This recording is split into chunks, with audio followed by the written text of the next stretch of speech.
Holi hey by Holi హే బురానమానో హోలీ హే అంటూ హోలీ పండుగ అయితే వచ్చేసింది. మరి ఈసారి హోలీ ఫెస్టివల్ కు ఈ స్పెషల్ బాదుషా స్వీట్ రెసిపీని తప్పకుండా ట్రై చేయండి. ఎంతో రుచిగా ఉండే ఈ బాదుషా రెసిపీని ఎలా తయారు చేయాలో చూసేద్దాం. ముందుగా ఒక మందపాటి గిన్నె తీసుకొని అందులోకి 2 కప్పుల షుగర్ యాడ్ చేసుకోవాలి. తరువాత 1 కప్పు వాటర్ యాడ్ చేసుకొని షుగర్ మెల్ట్ అయ్యేదాకా కలుపుకోవాలి. మొదటే స్టవ్ ఆన్ చేసుకోకుండా షుగర్ కొద్దిగా మెల్ట్ అయ్యాక తర్వాత స్టవ్ ఆన్ చేసుకోవాలి. దీనివల్ల అడుగు అంటకుండా ఉంటుంది. మనము ఎన్ని కప్పుల మైదా తీసుకుంటామో అన్ని కప్పుల షుగర్ తీసుకోవాలి. 1 కప్పు మైదాకు 1 కప్పు షుగర్ చొప్పున తీసుకోవాలి. షుగర్ మెల్ట్ అయ్యి పాకం బాయిల్ అవుతుండగా అందులోకి 1 టీ స్పూన్ నిమ్మరసం యాడ్ చేసుకోవాలి. నిమ్మరసం పాకం చల్లారాక క్రిస్టల్స్ ఫామ్ అవ్వకుండా ప్రివెంట్ చేస్తుంది. చూపించిన విధంగా పాకంలోని చెత్తంతా గరిటెతో తీసేసుకోవాలి. బాదుషాలకు మరీ తీగ పాకం రానవసరం లేదు. కొద్దిగా బంక తెలిస్తే సరిపోతుంది.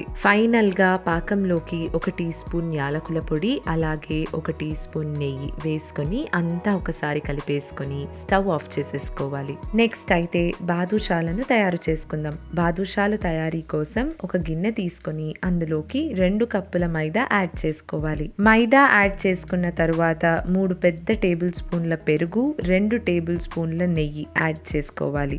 ఇక్కడ నెయ్యి బదులు డాల్డా లేదా బటర్ కూడా యాడ్ చేసుకోవచ్చు. నెక్స్ట్ ఇందులోకి 1/2 టీ స్పూన్ బేకింగ్ సోడా, చిటికెడంత సాల్ట్ యాడ్ చేసుకుని అంతా ఒకసారి కలిపేసుకోవాలి. ముందే వాటర్ యాడ్ చేసుకోకుండా అవసరం అనిపిస్తేనే వాటర్ చల్లుకుంటూ కలుపుకోవాలి. అండ్ ఒకవేళ పెరుగు లేకుంటే పెరుగు బదులు బనానా లేదా బేకింగ్ పౌడర్ యాడ్ చేసుకోవచ్చు. పిండిని చపాతీ పిండిలా కలుపుకొని ఒక 10 to 15 మినిట్స్ పక్కన ఉంచుకోవాలి. నెక్స్ట్ ఇప్పుడు ఒక కడాయి పెట్టుకొని ఆయిల్ యాడ్ చేసుకుని ఆయిల్ ని వేడవ్వనివ్వాలి. 15 మినిట్స్ తర్వాత పిండిని తీసుకొని ఒకసారి నాదుకొని ఇలా పొడుగుగా చేసుకుని చిన్న చిన్న పీసెస్ గా కట్ చేసుకోవాలి. ఇలా పిండిని పీసులుగా కట్ చేసుకున్న తరువాత చేతులకు ఆయిల్ అప్లై చేసుకొని ఒక్కొక్క ఉండను తీసుకొని రౌండ్ షేప్ లో వచ్చేలా ఉండలు చేసుకోవాలి. రౌండ్ షేప్ లో చేసుకున్న తరువాత చూపిస్తున్న విధంగా లైట్ గా మధ్యలో ఒత్తుకోవాలి. బాదుషాలకు హోల్ పెట్టుకోవటం వల్ల అన్ని వైపుల నుండి అలాగే లోపల కూడా బాగా కాలుతాయి. బాదుషాలన్నీ రెడీ అయ్యాక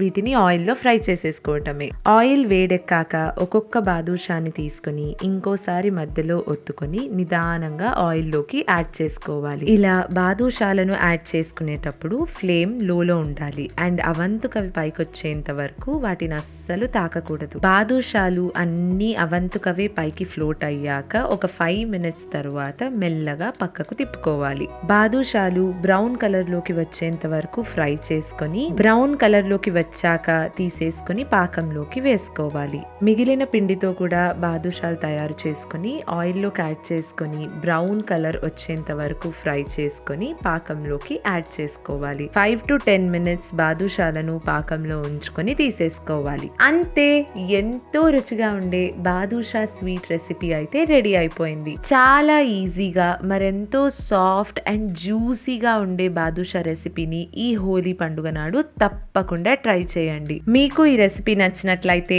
like, share, comment and subscribe తప్పకుండా చేసుకోండి. సరే, మరైతే ఇంకో వీడియోతో మళ్ళీ కలుద్దాం. ఇట్లు మీ అభిరామి.